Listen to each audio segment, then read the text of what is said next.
Celtics co-owner Steve Pagliuca would like to say a few words. Steve? Welcome everyone to this incredible ceremony. Mike Gorman.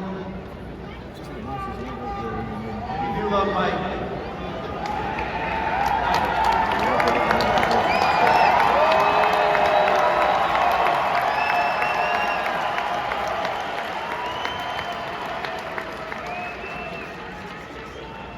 We asked the players, coaches, the fans for words that describe Mike. One of the first words that came in, there were thousands, but most words started with, first of all, family.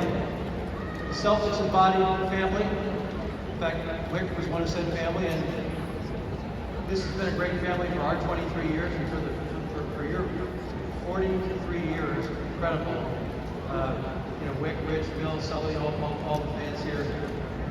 We just really appreciate you being part of that family. Mike, you're the best! The second word that people use is legend. Mike's a legend. He's earned that in all these years. The third word, which is very appropriate, is kind. Mike's the kindest person in the organization. Will help anybody at any time. And finally,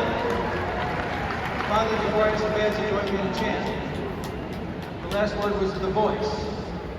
And that's the voice that will be remembered forever. All those incredible calls for 43 years.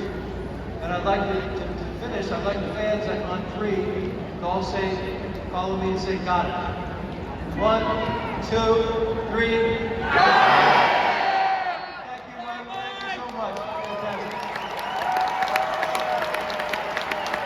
We love you, Mike! Thanks, Steve. Thanks, Wick. And thanks, Bill. As a thank you, the Celtics are gifting Mike a Rolex watch, a custom-framed Mike Gorman Championship banner, and a commemorative shadow box with a piece of the Garden Parquet.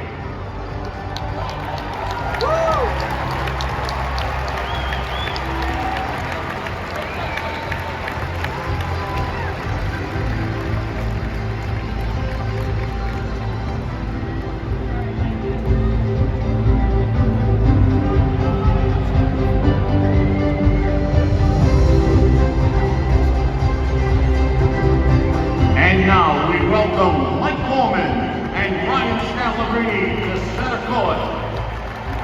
Take it away, Scal. I love this guy. Love this guy. Like this, huh? This is amazing. All day has been amazing. You guys have been just great. And thank you to the ownership for doing this. The stuff that Mike has experienced so far has been just second to none. Now you get a chance to talk. Yeah. Ready? Yeah, I'm ready. All right, so as you guys know, Mike grew up in Dorchester. And just like, talk us through the journey from growing up, loving basketball, and having this job and doing this for 43 years, your favorite basketball team. Well, I think there's probably a lot of fathers who identify with this.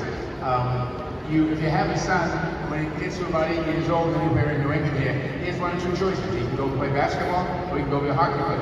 You couldn't do both. So because I couldn't skate, I immediately went and tried to become a basketball player.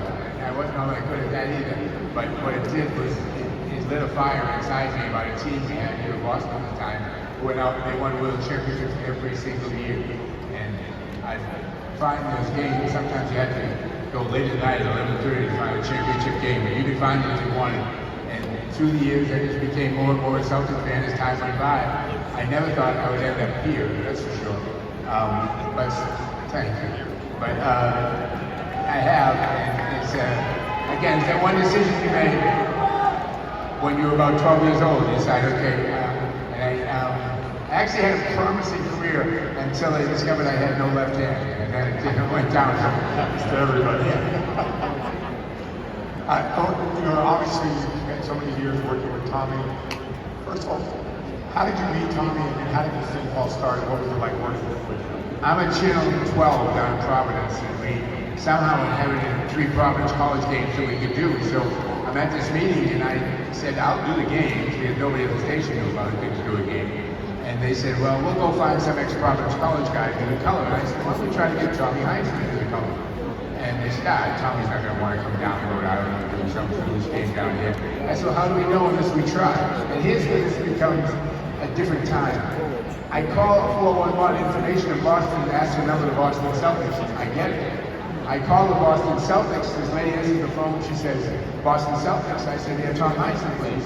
And she goes, gee, Tommy just left. I'll give you his home phone, because I know he's headed home. That never happened. So I call Tommy, and I make a proposal to him. I say, we'd like to have you do color. And he says, why don't we have lunch? We should talk this over lunch. He said, where are you calling from? And I said, Providence, Rhode Island. And he said, okay. And he gives me the name of a place that's about 3 minutes from Tom's house, and it's about 50 miles from where I live. So I show up, we have lunch, to make it short. He takes a look at the contract I had, and had the per game fee. He crossed that out and doubled it, and put another number on top. Looked at me and said, Mike, how's your health insurance fucking situation now? And so, an hour later, I walk out of that restaurant with a signed contract from Tommy Hines for twice the money we wanted to offer and $10,000 life insurance policy. He was always selling, He right? was always closed. He was always closed.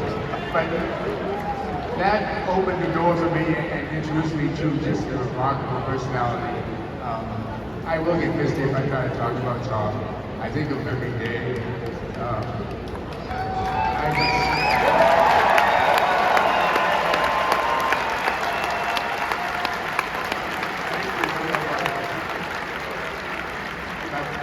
Right down to people say, how'd you develop your style as a broadcaster? And many of you have heard this story before, but believe me, it's true. Dick Light has been a lifeline for me forever, to back me up on this. But I walk into these old pontoons in front of the old, hanging off the first balcony, the old Boston Garden. And I walk in and I get my notes spread out in front of me, and I got the color coded in, Mr. Bruce scores this, who's did that, and Chuck Person, I remember, was the opposition on the other side, and all the notes about him. And they're all spread out, and then Tommy walks in, he's got a cigarette going, and he goes, what's all this blank? And I said, those are my notes. And he said, not anymore. And he reaches down, he dumps them up with a ball and throws them off the balcony. You know? And I'm looking at this guy, I'm like, what the? And he looked me right in the eye and said, we don't need notes. We're going to talk about what we see on you. And so, you know, it's been 29 years. Most memorable call. Memorable moments. I know they're different. Memorable call has to be the Eastern Conference Finals. After the Celtics had just had the ball going, I think it was up Larry Gorman for his leg. And there was only 1 or 2 seconds left of the game. You know, obviously, you lose all I said, and you get the ball in bounds. And he threw it in and Bird. If you watch the tape, it's remarkable because Larry was moving before Isaiah actually threw the ball. He had made a guess and said he's going to go here. I'm going to be here first. He was. He deflected it to Dennis Johnson, laid it in on the cut, and the Celtics ended up winning the game. That call got played everywhere. And I have to thank a guy named Jeff Price, who was the guy who puts together all our video stuff. Because after the play, when the play actually happened, I said, and the foul. And there was no foul. And Jeff just raised the play, when the tape played there, all of a sudden the foul was gone. And yeah, that's my favorite call. The other one, I don't know if it was How about when Pearson gets a shot buried in his face? Buried. Paul likes that. Oh, I like that. Well, Mike, I know how much all these people mean to you. Is there any last words you want to give to all the people?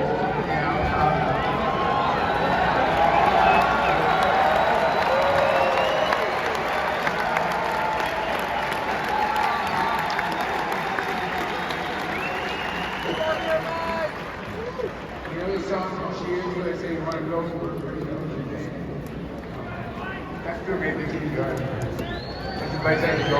Everybody knows my name. The relationship I've been able to develop with everybody who works in this building, not opposing teams, everybody who works in this building, that's the biggest part of it for me.